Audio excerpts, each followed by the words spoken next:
Bonjour et bienvenue sur la cuisine des Liloucha, j'espère que vous allez bien les amis. Je partage avec vous aujourd'hui une recette de crevettes pilpil qu'on retrouve souvent dans les familles marocaines ainsi que dans les restos. Je l'ai retrouvée dans le sud de l'Espagne, lors des crevettes cuites dans une sauce relevée, bien épicée, que je vais accompagner avec du riz au poivron. Découvrons la préparation de la recette ensemble. Je vais commencer par préparer une sauce tomate bien relevée. Alors je vais râper l'ail, vous pouvez le concasser quand vous pouvez le râper.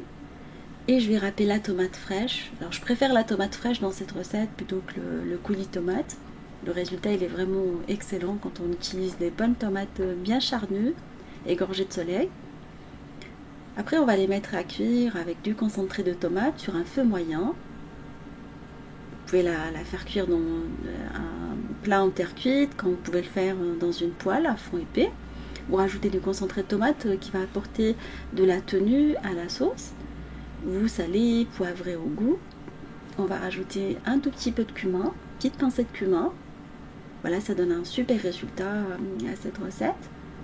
Ainsi que du piment doux et du piment fort selon le goût en fait. Le piment fort dépend vraiment du goût. C'est une recette qu'on mange assez relevée, on aime bien le goût relevé. Les personnes qui sont comme bien, moi qui aiment bien le piment, voilà, ils ont qu'à mettre la dose. Vous pouvez mettre du piment d'Espelette, du piment de Cayenne.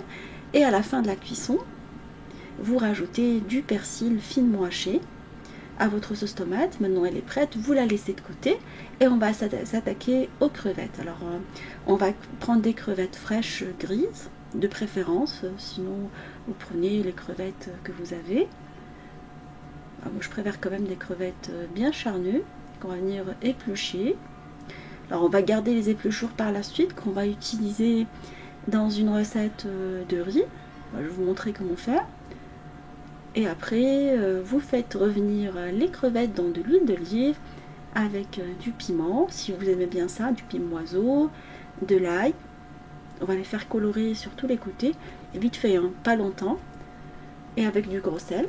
Pour la préparation des crevettes pilpil, il y a deux écoles. Il y a des personnes qui disposent directement les crevettes crues dans la sauce tomate, et ils la font cuire soit dans des ramequins ou dans un plat à l'enfour directement. Et puis il y a cette technique qui a été partagée par un cuisinier, c'est de faire revenir les crevettes dans de l'huile d'olive et les remettre après pour qu'elles continuent la cuisson dans la sauce tomate. C'est ce qui donne un super résultat. Moi j'ai essayé les deux mais je préfère cette technique là. L'idée c'est pas laisser les crevettes trop longtemps, on les laisse une minute de chaque côté. On peut utiliser des ramequins comme je vous l'ai dit, comme on peut utiliser un grand plat.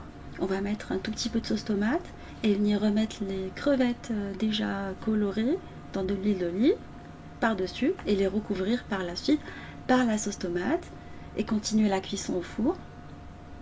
Voilà, si vous recevez du monde, vous pouvez les laisser de côté au frais jusqu'au moment du service. Voilà, les poêles elles sont maintenant prêtes, je vais les laisser de côté. Je ne vais pas les enfourner tout de suite, le temps de préparer le riz.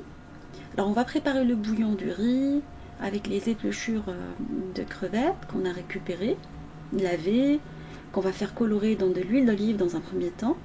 Ça me permet de préparer un bouillon. Vous pouvez utiliser un bouillon maison comme vous pouvez utiliser comme moi. Alors on va le parfumer avec une feuille de laurier, du thym et du romarin.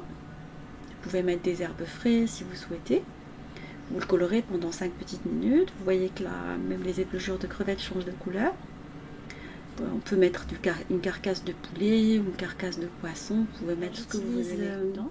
Des graines de poivre que je vais venir piler, fraîches, avec du piment également, pour parfumer le bouillon. Je vais saler au goût. Alors vous pouvez utiliser qu'un seul modèle de poivre hein, si vous souhaitez. Et on va par la suite continuer la coloration pendant 5 minutes supplémentaires. On va saler au goût, il faut qu'il soit là légèrement plus salé qu'un bouillon normal, parce qu'après le riz, on ne va pas le saler, il va absorber le sel du bouillon. Enfin, c'est pour ça que les bouillons ils sont légèrement plus salés que d'habitude par rapport à un plat normal. Et par la suite, vous arrosez avec de l'eau et vous laissez votre bouillon cuire pendant une bonne vingtaine de minutes à couvert. Voilà, de temps en temps, vous pouvez écumer votre bouillon en le mélangeant. Voilà, vous enlevez ce qui reste au-dessus, enfin s'il y a un tout petit peu de gras ou autre, vous pouvez l'enlever. Je prends le fouet et je vais venir écraser mes crevettes avec, comme ça toutes les saveurs elles vont se dégager. Je l'ai fait 2 fois et je vais filtrer mon bouillon.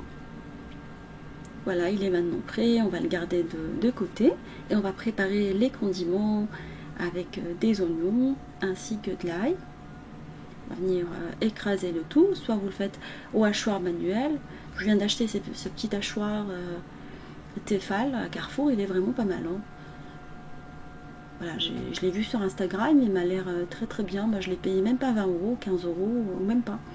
Voilà, j'ai trouvé qu'il est pas mal pour écraser l'ail et les oignons en petits morceaux.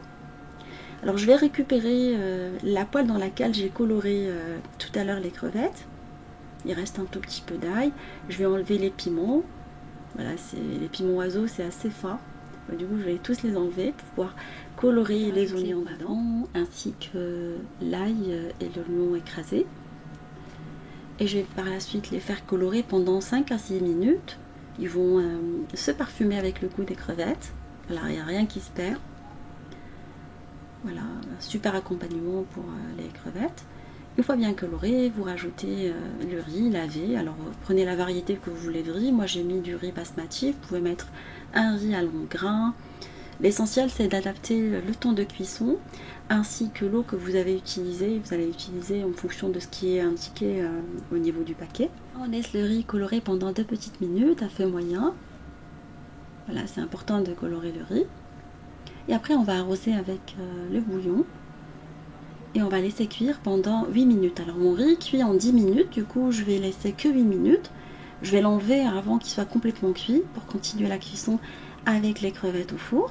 Alors vous pouvez rajouter une petite feuille de laurier, hein, mais comme j'ai déjà mis le laurier dans le bouillon, c'est pas vraiment essentiel. Voilà, il reste un tout petit peu d'eau quand même dans le riz. Je vais continuer la cuisson au four avec les crevettes. Voilà, vous voulez les disposer dans les petits ramequins qui vont au four, des petites poêles, et vous mettez à cuire une dizaine de minutes supplémentaires au four à 180, vers 10 à 15 minutes. Voilà, c'est ce que je fais en général, comme ça on sert le tout chaud en même temps, comme ils font en Espagne également et dans les restaurants. Et vous servez parsemé après avec du persil, de la ciboulette, ce que vous aimez. Voilà, un super repas facile et rapide pour faire plaisir à votre famille. Ma recette de crevettes pil-pil touche à sa fin. J'espère qu'elle vous fera plaisir et fera plaisir à vos familles. Et je vous dis comme d'habitude, on se retrouve sur la cuisine d'Elie Moucha avec de nouvelles recettes, un nouveau voyage culinaire et à bientôt.